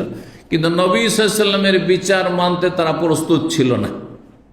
সন্ধিতে তারা একমত হয়েছিল, কিন্তু বিচার বলছেন না, আপনার বিচার না। তবে সাদ বিন মুআজ যে আহত হয়ে আছে, সে আমাদের মিত্র গোত্রের নেতা মানুষ, সর্দার মানুষ, হ্যাঁ, সে যদি ফয়সালা করে তার ফয়সালা মেনে নেব। ভেবেছি যে নবী সাল্লাল্লাহু আলাইহি ওয়াসাল্লাম হলে মৃত্যুদণ্ড হয়তো হয়ে যাবে, আর সাদ বিন মুআজ যদি ফয়সালা করে তো আমাদের ক্ষেত্রে দুর্বলতা আছে অন্তরে মনে, সুতরাং হয়তো একটু হালকা হবে বিচারে। কিন্তু সাদ বিন মুআজকে যখন নিয়ে যাওয়া হলো, হ্যাঁ, গাধার পিঠে করে, আর তারপরে কুরাইজার এলাকায় গিয়ে যখন ফয়সালা দিলেন, তখন বললেন যে এদের যারা যুবক যোদ্ধা, যুদ্ধ করার মতো ক্ষমতা রাখে, এদের সবগুলিকে হত্যা করা হোক, এদের নারীদেরকে আর শিশুদেরকে বন্দি করা হোক।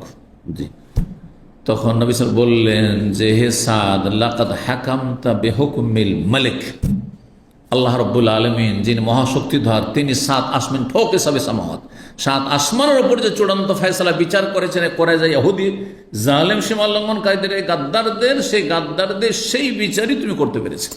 মানে তোমার বিচার আল্লাহর বিচারের অনুকূলে পক্ষে হয়েছি, এই বিচারটাই আমি করতাম, এর বেশি কিছু করতাম না। কারণ আমি যে বিচার করতাম সেটা ওহী ভিত্তিক করতাম, সেটাই তোমার জবান দিয়ে আল্লাহ বের করেছেন। সুবহানাল্লাহ। তো সাদ বিন মুআজ বিশিষ্ট সাহাবী যেহেতু, আর শহীদ হয়েছেন কাফেরদের আঘাতে, তীরের আঘাতে, তো তার জান্নাতি রুমালের প্রশংসা করলেন নবী সাল্লাল্লাহু আলাইহি ওয়াসাল্লাম। জি, 6641 নম্বর হাদিস বর্ণনা করেছেন মা আয়েশা রাদিয়াল্লাহু তাআলা, তিনি বলেন ইন্না হিন্দা বিনতা উতবা বিন রাবিয়া, উতবা বিন রাবিয়ার কন্যা হিন্দ, এ তো মেয়ে হচ্ছে উতবা বিন রাবিয়া, এ বড় একজন নেতা, প্রভাবশালী ছিল মক্কার। উতবা, শাইবা, রাবিয়া এরা বড় বড় নেতা ছিল, কয়েক ভাই, আর এরা বড় ধনাঢ্য ছিল। এরা সব নিহত হয়েছিল মুসলিমদের হাতে প্রথম জিহাদে বদরের যুদ্ধে, যে 70 জন নিহত হয়েছিল কাফের, তার একজন উতবা ছিল, এই হিন্দের বাবা। আর হিন্দ কার স্ত্রী ছিল? আবু সুফিয়ানের। হিন্দ প্রথম যুগে কট্টর শত্রু ছিল ইসলামের, মুসলিম নবী সাল্লাল্লাহু আলাইহি ওয়াসাল্লামের। হামজা রাদিয়াল্লাহু তাআলা ওহুদের যুদ্ধে যখন শহীদ হয়, তো তার লাশের সাথে বড়ই দুর্ব্যবহার করেছিল, অঙ্গহানি করেছিল। এই হিন্দ পরে ইসলাম গ্রহণ করে, আবু সুফিয়ানের স্ত্রী। মুআবিয়া রাদিয়াল্লাহু তাআলা আনহুর মা এই হিন্দ পরে ইসলাম গ্রহণ করেন, নবী সাল্লাল্লাহু মাফ করে দেন যখন ইসলাম গ্রহণ করেন। আবু সুফিয়ান বড় কৃপণ লোক ছিল, আবু সুফিয়ান কৃপণ লোক ছিল। জি, কৃপণতা মানুষের কিছু স্বভাব থাকে, ও যতই মুসলিম হয়ে যায় আর যতই মুসল্লি হয়ে যায়, যদি মনটা ছোট থাকে, মন বড় করাটা অনেক কষ্ট, মন বড় করা অনেক কষ্ট। জন্মগতভাবে যে কৃপণ, ওর মন বড় করতে করতে ওর জীবনটা পার হয়ে যাবে। ও শুধু পরের খাওয়ার ধান্দায় থাকে, যতই পয়সাওয়ালা হোক না কেন, আর যতই মুসল্লি হয়ে আল্লাহ ভীরু হয়ে যাক, যতই আখেরাতমুখী হোক, তারপরেও নিজে একটা পয়সা খাবে না, কাউকে খাওয়াবে না, ওই পরের জন্য রেখে যাবে, তার ছেলে মেয়ে, হ্যাঁ, তাদের জন্য রেখে যাবে, যারা হয়তো একটা দোয়াও করবে না জীবনে, এটা নিয়ে কেউ পৌঁছাবে না। কথা বুঝতে পেরেছেন? এক শ্রেণীর লোকেরা রয়েছে, কিন্তু এই কথা জানেন না যে যত বেশি খরচ করে আল্লাহ তার উপর তত বেশি খরচ করে। আনফিক ইউনফিকিল্লাহু আলাইহি, কিন্তু আল্লাহ সন্তুষ্টির কাজে খরচ করতে হবে। ঠিক, পর খাওয়া লোক ভালো না, আমাদের সমাজে বলে পর খাওয়া লোক, পরের খাওয়ার ধান্দাই শুধু থাকে, ফ্রি খাওয়ার ধান্দায়। তো হিন্দ যখন ইসলাম গ্রহণ করার পরে বললে ইয়া রাসূলুল্লাহ, মা কানা মিম্মা আলা জাহরিল আরজি আহলু খাবাইন আও খিবাইন আহাব্বা ইলাইয়া মিন আন ইয়াযিল্লু মিন আহলি আখবাইকা আও খিবাইকা। বলছেন যে পৃথিবীতে ভূপৃষ্ঠে, জাহরিল আরদ ভূপৃষ্ঠে এমন কোন তাঁবুর অধিবাসী ছিল না যাদের লাঞ্ছিত আমার কাছে অধিক প্রিয় হইতো আপনার তাঁবুর অধিবাসী, মানে আপনি এবং আপনার পরিবারের চাইতে যে আপনার পরিবার এবং আপনাকে সবচেয়ে বেশি আমি ঘৃণা করতাম আর চাইতাম যে এর লাঞ্ছিত হোক। তারপরে অন্য কারোর সাথে শত্রুতা, আবু বকর ওমরের সাথে শত্রুতা ছিল, কিন্তু এত শত্রুতা ছিল যত শত্রুতা ছিল কার সাথে? রাসূলুল্লাহ সাল্লাল্লাহু আলাইহি ওয়াসাল্লাম। কারণ তখন যেহেতু কুফর, যারা বেদাতি তারা আপনাদেরও শত্রু, কিন্তু আপনাদের শত্রুতার চাইতে আমার শত্রু বেশি। কথা বুঝতে পেরেছেন না? জি হ্যাঁ। তো কালা রাসূলুল্লাহ, তারপরে বলছেন সুম্মা মা আসবাহাল ইয়াউম, কিন্তু আজকের দিনে যখন আমি ইসলাম গ্রহণ করে নিয়েছি অন্তর থেকে, আজকে হয়ে পড়েছে কি যে পৃথিবীতে এই ভূপৃষ্ঠে এমন কোন খেবা মানে হচ্ছে খেমা, তাঁবু, এই জন্য তাঁবু বললাম, কোন তাঁবুর অধিবাসী নেই যাদের সম্মানিত আমার কাছে অধিক প্রিয় হয় আপনার তাঁবুতে বসবাসকারীদের চাইতে। অর্থাৎ আপনিও আপনার পরিবার এখন সবচেয়ে বেশি আমার কাছে প্রিয়, দুনিয়ার সমস্ত মানুষের চাইতে বেশি প্রিয়, কিন্তু এক সময় সবচেয়ে বেশি ঘৃণিত এবং সবচেয়ে বেশি লাঞ্ছিত আপনার তাঁবুতে বসবাসকারী আপনি এবং আপনার পরিবারের লোকজন ছিল। কালা রাসূলুল্লাহ সাল্লাল্লাহু আলাইহি ওয়াসাল্লাম, রাসূল বললেন ওয়াইজান, মানে এটা হইতেই স্বাভাবিক কথা, স্বাভাবিক। এখন একটা বেদাতে এসে যদি বলে যে আল্লাহ আমাকে হেদায়েত করেছে, একসময় কট্টর আপনার দুশমন ছিলাম আর কত যে আপনার ক্ষতি করার চেষ্টা করি, তোমার এর স্বাভাবিক বলবো না? তাই বললেন নবী সাল্লাল্লাহু আলাইহি ওয়াসাল্লাম। এই সিকোতে এক ভাই ছিল, সিকো মার্কেটে থাকতো, আর তারপরে আল্লাহকে হেদায়েত করে, সে জামাত ইসলামের লোক ছিল। কত যে সূত্র বলছে যে হেদায়েত হওয়ার পরে আমার সাথে দুবাইতে এসে ক্ষমা চাইতে এসে সে আমার সাথে পার্সোনাল দেখা করে ভাইদের অনুমতি নিয়ে তখন অফিসের ভিতরে ডাকলাম, দেখা করলো। সে ওমান থেকে এসেছিল, ওমান থেকে ক্ষমা চাইতে এসেছিল। কোথায়? ওমানের প্রবাসী, দুবাইতে। তো বলছে একসময় সিকো মার্কেটে থেকেছি আর আপনার ক্ষতি করার জন্য, আর এখানে একটা দলকে গ্রুপিং করে আপনার ক্ষতি করার জন্য অনেক চেষ্টা করেছি, কিন্তু আল্লাহ আমার হেফাজত করেছে। আর এই ইমান আমার সবসময় আছে, যতদিন আল্লাহ হেফাজত করে কেউ লাঞ্ছিত করতে পারবে না, যতই চেষ্টা করবে না।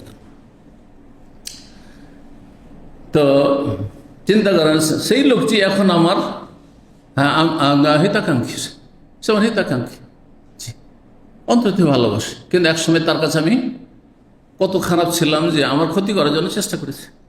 এরকম অনেক লোক আছে।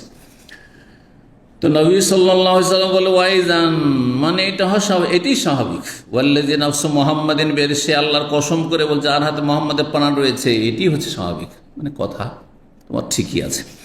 ক্বালাত ইয়া রাসূলুল্লাহ, তখন একটি মাসলা জিজ্ঞেস করছেন হিন্দা বলে আমাদের দেশের মানুষরা, কিন্তু এটা বিকৃত হিন্দ। আচ্ছা, আরবরা হিন্দ কেন নাম রাখতো? তুর্কি কেন নাম রাখে জানেন কি?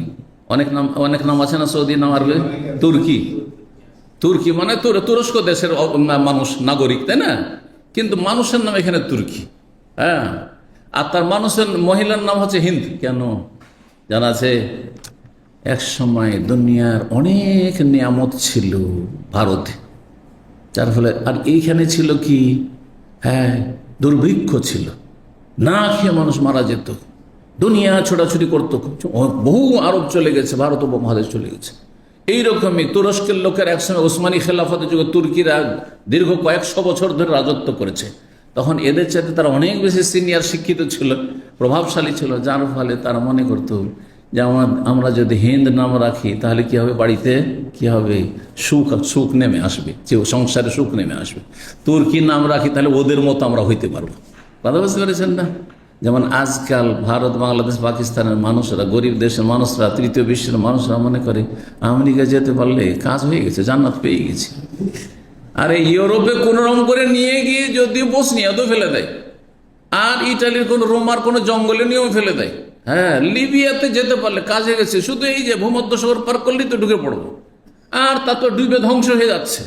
বন জঙ্গলে সাপ বিচ্ছুতে এসবের দংশনে মারাও যাচ্ছে, কিন্তু মরিয়ে হয়ে লেগে আছে, আছে না? মনে করছি এটাই মনে হয় সফলতা, না সফলতা নয়। জি, আল্লাহ তকদিরে ফয়সালা করে রেখেছেন। এইভাবে ঝুঁকি নেওয়া মোটেই দুনিয়ার জন্য জায়েজ না। জিজ্ঞেস করলো মাসলা, ইন্না আবু সুফিয়ান রাজুলুন মিসসিকুন, আবু সুফিয়ান হচ্ছে একজন কৃপণ মানুষ, মিসসিকুন, একবারে মুষ্টি খুলতে চায় না। হ্যাঁ বলছেন এরা আমসে কমসে। জি জি। ফাহাল আলাইয়া হারাজন, আমার কি কোনো গুনাহ হবে, পাপ হবে, দোষ হবে। আন উতইমাম মিনাল্লাযী লাহু, তার ধন সম্পদ থেকে আমার ছেলে মেয়েকে যদি খাওয়াই, লুকিয়ে নিয়ে নিই, আর ছেলে মেয়ের খরচ ঠিকভাবে দেয় না, অল্প খরচ দেয়, যেটা সংসার চলে না, তো আমি লুকিয়ে গোপনে যদি নিয়ে নিই আর নিয়ে যদি আমার ছেলে মেয়েকে একটু সুখে খাওয়াই, তো জায়েজ হবে কি না? মাসা কাল আল্লাহ নবী সাল্লাল্লাহু আলাইহি ওয়াসাল্লাম বললেন না, জায়েজ, আসল হচ্ছে জায়েজ নয়। অজান্তে কোনো কিছু চুরি করে নেবে, এটা জায়েজ নয় স্বামীর ধন সম্পদ থেকে, ইল্লা বিল মারুফ, তবে সেটা ন্যায়সঙ্গতভাবে যদি হয়তো জায়েজ। ধরেন একজন মানুষ এত কৃপণ যে তার স্ত্রীকে যে মাসিক সর্বনিম্ন খরচ লাগবে, কাপড় চোপড় ইত্যাদি, ভরণ পোষণ, খাওয়া দাওয়া, তা দিচ্ছে না। হ্যাঁ, ছেলে মেয়ের জন্য খরচ দিচ্ছে, ছেলে মেয়ে অসুস্থ রয়েছে, তো কোথা দিয়ে ভিক্ষা করবে না চুরি করবে? তো কি করতে হবে? স্বামী টাকা পয়সা রেখে গেছে, ওখান থেকে টেনে নিতে পারে। কতটা টানবে? যতটা হইলে কাজ চলে যায়। হ্যাঁ, নাই সঙ্গতভাবে বলে ঠিক আছে, জি জায়েজ রয়েছে। এখানে আজকের আলোচনা শেষ করছি। জাযাকুমুল্লাহ খাইর। সুবহান রাব্বিকা রাব্বিল ইজ্জাতি আম্মা ইয়াসিফুন ওয়া সালামুন আলাল মুরসালিন ওয়ালহামদুলিল্লাহি রাব্বিল আলামিন।